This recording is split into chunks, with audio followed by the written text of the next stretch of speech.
بسم الله الرحمن الرحيم. الحمد لله وكفى وسلام على عباده الذين اصطفى أما بعد. معزز ومكرم ناظرین و سامعین، مرد و خواتین، السلام علیکم ورحمۃ اللہ وبرکاتہ. آپ کا دینی ملی بھائی محمد اسلم فقہ کا 5واں درس لے کر آپ کی خدمت میں حاضر ہے، اور آپ سب کا اس درس میں استقبال کیا جاتا ہے. اس سے پہلے والے درس میں آپ کے سامنے کچھ باتیں ذکر کی گئی تھیں، شاید کہ آپ لوگوں کو خیال ہوگا. اپنے ذہن کو دوڑائیے.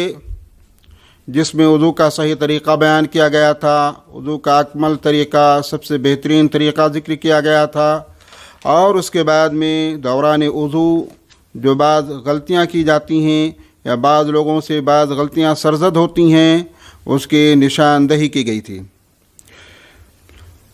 آج کا ہمارا جو درس ہوگا اس کا عنوان ہے تیمم، اس کا طریقہ اور بعض مسائل. تیمم کا لفظ ہر کوئی جانتا ہے، لیکن آئیے دیکھتے ہیں عربی زبان میں تیمم کسے کہتے ہیں. عربوں کے ہاں بولا جاتا ہے تیمم الشیء اذا قصدہ. جب کسی چیز کا ارادہ کرنا ہوتا ہے، کسی چیز کو چاہنا ہوتا ہے، تو اس کے لیے لفظ تیمم کا استعمال کرتے، تیممہ کا استعمال کرتے ہیں. اور تیمم یتیمم تیممن، تو التیمم اسی کا مصدر ہے، یعنی قصد و ارادہ کرنا. شرعی معنی ہے مسح الوجہ والیدین بالسعید الطیب علی وجہ مخصوص تعبدا للہ. مسح الوجہ والیدین بالسعید الطیب علی وجہ مخصوص تعبدا للہ. پاک مٹی سے چہرے اور دونوں ہاتھوں کا مسح کرنا مخصوص طریقے سے اللہ کی عبادت کی نیت سے. اتنی وضاحت کے بعد آپ کے سامنے ذکر کروں کہ تیمم کا حکم کیا ہے، تو آپ کو بتاتے چلوں کہ شریعت اسلامیہ میں تیمم کرنا مشروع ہے. بندوں کے لیے اللہ کی طرف سے یہ ایک رخصت ہے، اور یہ شریعت اسلامیہ کی خوبیوں میں سے ہے، اور اس امت کی خصوصیات میں سے ہے جو کہ سابقہ کسی امت کو نہیں دی گئی تھی. اس کے مشروع ہونے کی دلیل قرآن مجید سے بھی ہے، رسول پاک صلی اللہ علیہ وسلم کے فرمودات سے بھی ہے، اور اجماع امت سے بھی ہے. اللہ تبارک تعالیٰ نے قرآن مجید کے اندر فرمایا آیت وضو کے اندر وَإِن كُنتُم مَرْضَىٰ أَوْ عَلَىٰ سَفَرٍ أَوْ جَاءَ أَحَدٌ مِّنكُم مِّنَ الْغَائِطِ أَوْ لَامَسْتُمُ النِّسَاءَ فَلَمْ تَجِدُوا مَاءً فَتَيَمَّمُوا سَعِيدًا طَيِّبًا فَامْسَحُوا بِوُجُوهِكُمْ وَأَيْدِيكُمْ مِنْهُ. کہ اگر تم میں سے کوئی انسان مریض ہو یا سفر پہ ہو، یا تم میں سے کوئی پیشاب پاخانے سے واپس آئے، یا تم میں سے کسی نے عورت سے ملامست کیا ہو اور اسے پانی نہ ملے، تو اسے چاہیے کہ پاک مٹی کا قصد کرے، اور اس کے بعد پھر اپنے چہروں اور اپنے ہاتھوں کو مسح کرے. نبی پاک صلی اللہ علیہ وسلم کا فرمان ہے السعید الطیب کافیک وَإِن لَّمْ تَجِدِ الْمَاءَ 10 حِجَج فَإِذَا وَجَدتَّ الْمَاءَ فَأَمِسَّهُ بَشَرَتَكَ. پاک مٹی تمہارے لیے کافی ہے، اگرچہ تمہیں 10 سال تک پانی نہ ملے، اور جب تمہیں پانی مل جائے تو اسے اپنے چمڑے کو چھواؤ، یعنی اسے استعمال کرو. اس حدیث کو امام ابو داؤد اور امام ترمذی نے ذکر کیا، روایت کی ہے، اور امام البانی نے اس کو صحیح قرار دیا ہے. اسی طریقے سے ایک دوسری حدیث میں، جسے حدیث جابر کہا جاتا ہے، اللہ کے نبی صلی اللہ علیہ وسلم نے ارشاد فرمایا جعلت لی الارض مسجدا وطہورا، کہ میرے لیے زمین مسجد اور پاکیزگی کے لیے بنائی گئی ہے. اس حدیث کو امام بخاری اور مسلم نے ذکر کیا. اس مسئلے میں امت کا اجماع بھی ہے، اور اس اجماع کو نقل کیا ہے علامہ شمس الدین بن قدامہ اور امام نووی اور امام شنقیطی رحمۃ اللہ علیہم جمیعاً نے. اب یہاں پر ایک سوال پیدا ہوتا ہے، کیا تیمم حدث کو دور کر دیتا ہے؟ یعنی جس طریقے سے ہم وضو بنا لیتے ہیں اور وضو بنانے کے بعد میں تمام دینی اعمال انجام دیتے ہیں، نماز پڑھ سکتے ہیں، خانہ کعبہ کا طواف کر سکتے ہیں وغیرہ وغیرہ، تو کیا تیمم اس طریقے سے حدث کو دور کر دیتا ہے؟ تو اس کا جواب یہ ہے کہ تیمم حدث کو وقتی طور پر دور کرتا ہے جب تک کہ پانی نہ مل جائے۔ جب پانی مل جائے تو تیمم ختم ہو جاتا ہے، اور اسی بات کی طرف گئے ہیں فقہاء کرام بھی، جیسے فقہاء کرام میں چاہے وہ مذہب حنفی کے ہوں یا ظاہری کے ہوں، یا اسی طریقے سے امام احمد کی ایک روایت بھی اسی پر ہے، اور امام مالک کی بھی ایک روایت موجود ہے۔ امام مالک کی بھی ایک جماعت اس طرف گئی ہے، اور اسی بات کو اختیار کیا ہے امام ابن المنذر، امام ابن تیمیہ، امام صنعانی، امام شنقیطی، امام ابن باز اور علامہ ابن عثیمین رحمۃ اللہ علیہم جمیعاً نے۔ برادران اسلام، معزز سامعین کرام، تیمم کے شرائط کیا ہیں؟ اگر ہمیں تیمم کرنا ہے تو اس کے لیے کیا کچھ شرائط پائے جاتے ہیں؟ تو آپ کو میں بتاؤں کہ اس کے بنیادی شرائط 3 ہیں۔ نمبر 1، نماز مباح کرنے کی نیت کرنا، اور نیت چونکہ تمام عبادات کی شرط ہے اور تیمم بھی ایک عبادت ہے، اس لیے یہاں پر بھی نیت کرنا یہ شرط ہے، انما الاعمال بالنیات۔ دوسری شرط یہ ہے کہ تیمم اس وقت کرنا ہوگا جب پانی کا استعمال کرنا انسان کے لیے متعذر ہو جائے، مشکل ہو جائے، پانی استعمال کرنے کی اس کے پاس طاقت نہ ہو۔ پانی استعمال کرنے کی طاقت نہ ہو، اس کے کئی وجوہات ہوتے ہیں۔ ایک تو یہ کہ پانی اس کے پاس معدوم ہے، پانی نہیں ہے۔ اگر پانی نہیں ہے تو وہ انسان کے لیے تیمم کرنا جائز ہے۔ اس کی دلیل فَلَمْ تَجِدُوا مَاءً فَتَيَمَّمُوا صَعِيدًا طَيِّبًا، کہ تمہیں پانی نہ ملے تو پاک مٹی کا قصد کرو، یعنی اس سے تیمم کر لو۔ یا اسی طریقے سے ایک دوسری شکل بنتی ہے کہ انسان کے پاس پانی تو ہے، لیکن پانی کے استعمال کرنے سے اسے تکلیف ہونے بڑھنے کا ڈر ہے کہ اس کی بیماری بڑھ سکتی ہے یا اس کی بیماری تاخیر ہو سکتی ہے شفا یابی میں۔ تو ایسی صورت میں بھی اس کے لیے، بیمار آدمی کے لیے بھی اجازت ہے، گنجائش ہے کہ وہ تیمم کر سکتا ہے۔ وَإِن كُنتُم مَرْضَىٰ، جیسا کہ اللہ تبارک تعالیٰ نے فرمایا۔ ایک حدیث میں آتا ہے کہ حضرت ابن عباس رضی اللہ تعالیٰ عنہ فرماتے ہیں کہ سردی کا موسم تھا، ایک آدمی کو غسل جنابت کی ضرورت پیش آئی اور اس کے سر کے اوپر زخم تھے۔ اس نے لوگوں سے دریافت کیا تو لوگوں نے مشورہ دے دیا کہ آپ کو غسل کرنا ضروری ہے، آپ کو غسل کرنا ہے۔ اس نے غسل کر لیا، جس کی وجہ سے اس کی موت واقع ہو گئی۔ جب اس واقعہ کا ذکر رسول پاک صلی اللہ علیہ وسلم سے کیا گیا تو آپ نے فرمایا قتلوہ قتلہم اللہ، کہ لوگوں نے اسے مار ڈالا، اللہ ان کو مارے، بے شک اللہ تعالیٰ نے مٹی کو پاک کرنے والا بنایا ہے، یعنی اس کے لیے صرف تیمم کر لینا کافی تھا۔ اس حدیث کو امام ابن خزیمہ اور ابن حبان اور امام حاکم نے روایت کیا، امام ذہبی نے اس کو صحیح قرار دیا۔ اسی طریقے سے امام ابو داؤد اور ابن ماجہ نے بھی روایت کیا ہے، اور امام البانی نے اس کو حسن قرار دیا۔ معلوم کیا ہوا کہ بیماری کی وجہ سے انسان تیمم کر سکتا ہے۔ اسی طریقے سے پانی استعمال کرنے متعذر ہو، اس کے لیے مشکل ہو، ایک اور شکل بنتی ہے کہ انسان ٹھنڈی کی وجہ سے اگر پانی استعمال کرتا ہے تو اسے ہلاکت کا ڈر ہو جائے، اسے ضرر کا ڈر لاحق ہو، تو ایسی صورت میں بھی تیمم کیا جا سکتا ہے۔ واقعہ ہے حضرت عمرو بن العاص رضی اللہ تعالیٰ عنہ کو غزوہ ذات السلاسل میں بھیجا گیا، تو وہ کہتے ہیں کہ احتلمت فی لیلۃ باردۃ شدیدۃ البرد فاشفقت ان اغتسلت ان اہلک فتیممت فتیممت وصلیت باصحابی صلاۃ الصبح۔ وہ کہتے ہیں کہ انتہائی سخت ٹھنڈی کی رات میں مجھے احتلام ہو گیا اور مجھے ڈر ہوا کہ غسل کرنے پر میں ہلاک ہو جاؤں گا، تو میں نے تیمم کر لیا اور صبح کی نماز اپنے ساتھیوں کے ساتھ میں ادا کی۔ اس حدیث کو روایت کیا امام احمد، امام ابو داؤد اور دارقطنی نے، اور امام البانی نے اس کو صحیح قرار دیا۔ تو معلوم کیا ہوا کہ پانی کا استعمال کرنا جب انسان کے لیے مشکل ہو جائے یا پانی کے استعمال کرنے پر وہ قادر نہ ہو، تو ایسی صورت میں وہ